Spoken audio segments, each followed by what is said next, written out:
वादा किया चुनाव से पहले कि मैं मेरी सरकार बनने के बाद 10 लाख सरकारी नौकरी दे दूंगा।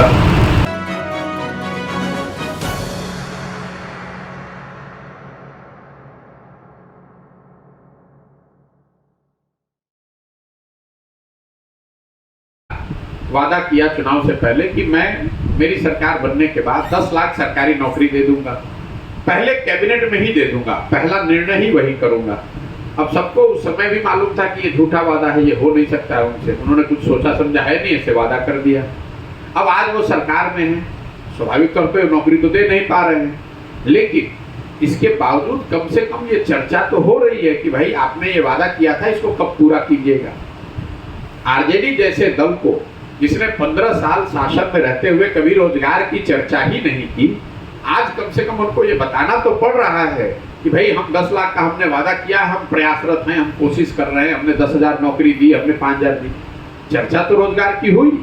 तो मेरा जो जनसुराज का एम है कि कम से कम पूरा जो डिस्कोर्स है, जो चर्चा है, वो शिक्षा और रोजगार पर आए, वो कृषि सुधारों पर आए, वो भूमि सुधार की चर्चा हो। तो उसकी बात ही नहीं हो रही है। यहाँ पर तो चुनाव में बात होगी भारत पाकिस्तान पुलवामा हिंदू मुसलमान की। विधानसभा का चुनाव होगा तो अगड़ा पिछड़ा इसकी बात होगी। लालू के डर से लोग वोट दे देंगे भाजपा को, भाजपा के डर से लोग वोट दे देंगे लालू को। तो मेरा जनसुराज के अभियान का जो पूरा प्रयास है कि जिस ताले को आप खोलना चाह रहे हैं उसकी चाबी तो लगाइए, खुलेगा नहीं खुलेगा तो बात की बात है, लेकिन आप चाबी ही गलत लगाएंगे तब तो निश्चित तौर पर वो ताला नहीं खुलेगा। कि जहां तक बात है तो निश्चित तौर पर स्टेट और नेशनल हाईवे में सुधार दिख रहा है हर जगह, लेकिन ग्रामीण सड़कों की स्थिति जैसा मैंने आपको बताया, लोग बता रहे हैं कि कमोवेश वही है जो लालू जी के जंगल राज में होती थी। ग्रामीण सड़कों की स्थिति में कोई सुधार नहीं है। जो भी सड़क बनी है वो आज से 8 साल 10 साल पहले बनी है, रख रखाव के अभाव में खराब हो गया, टूट गया, या जो हाल फिलहाल में सड़कें बनी है ग्रामीण क्षेत्रों में उसकी क्वालिटी इतनी खराब है, इतना उसमें चोरी है, इतना भ्रष्टाचार है कि वो सड़क बनने के साथ ही टूटने के कगार पर है। पूरी पदयात्रा के दौरान जो 3 सबसे ज्यादा शब्द सुने जाते हैं वो है अफसरशाही से परेशान जनता। हर व्यक्ति, तो चाहे जनप्रतिनिधि हो, सामान्य लोग हों, ये बताते हैं कि भैया अफसरशाही से सब परेशान हैं। दूसरा, सरकारी विभागों में फैला हुआ भ्रष्टाचार। कोई ऐसा सरकार का काम नहीं है जिसमें आप बिना पैसा दिए हुए काम करा सकें, चाहे जमीन का रसीद काटना हो, थाने में FIR करना हो, या ब्लॉक का कोई काम हो। हर सरकारी योजना में आपको सरकारी काम कराने के लिए या पासपोर्ट का आपको वेरिफिकेशन करना हो।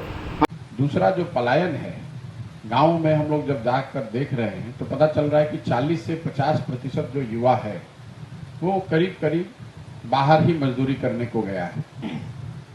इसमें भी जो कई बार हम लोग ऐसा समझते हैं कि पलायन सिर्फ मजदूरी से जुड़ा हुआ पलायन है, और जो बिल्कुल गरीब तबका है वो अपना पेट पालने के लिए, अपने बच्चों, अपने परिवार के लिए बाहर मजदूरी कर रहा है। ऐसी बात नहीं है। पलायन में हम लोग जो देख रहे हैं कि जो गरीब है वो तो मजदूरी करने जा ही रहा है, लेकिन जो मध्यम वर्गीय परिवार है वहां से भी बच्चे एक तरह से पलायन उनको करना है, क्योंकि यहाँ पढ़ाई की सुविधा नहीं है, तो बच्चे पढ़ने के लिए जा रहे हैं।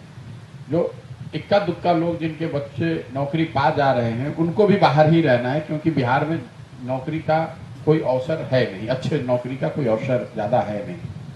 तो शायद ही कोई ऐसा घर है जहां ये पलायन की पीड़ा न हो, चाहे आप मजबूरी में गए हों या फिर स्वेच्छा से पढ़ाई या नौकरी करने गए हों, या फिर अगर आप बीमार पड़ गए हैं तो इलाज और दवाई के लिए बाहर गए, लेकिन आपको बिहार छोड़कर बाहर जाना ही है, क्योंकि यहाँ शिक्षा, रोजगार और स्वास्थ्य की सेवाएं इतनी खराब हो गई हैं कि लोगों को यहाँ रहकर अपने परिवार के साथ रह के जिंदगी बिताने का सुख मयस्सर नहीं है।